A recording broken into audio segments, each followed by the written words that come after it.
আসসালামু আলাইকুম।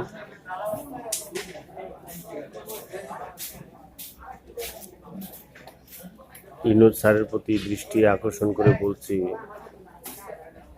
আমাদের দেশে যে তৃতীয় লিঙ্গের ব্যক্তিরা আছে, দরিদ্র ব্যক্তি আছে, ক্ষুদ্র নৃগোষ্ঠী জনগোষ্ঠী আছে, এদেরকে গ্রাম পর্যায়ে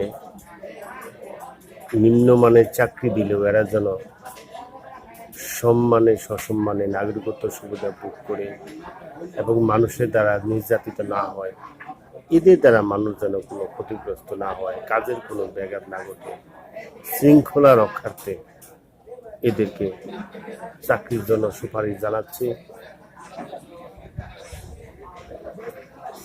এরা চাকরি করলে, এরা ভালো থাকলে আমরাও ভালো থাকবো। আসসালামু আলাইকুম।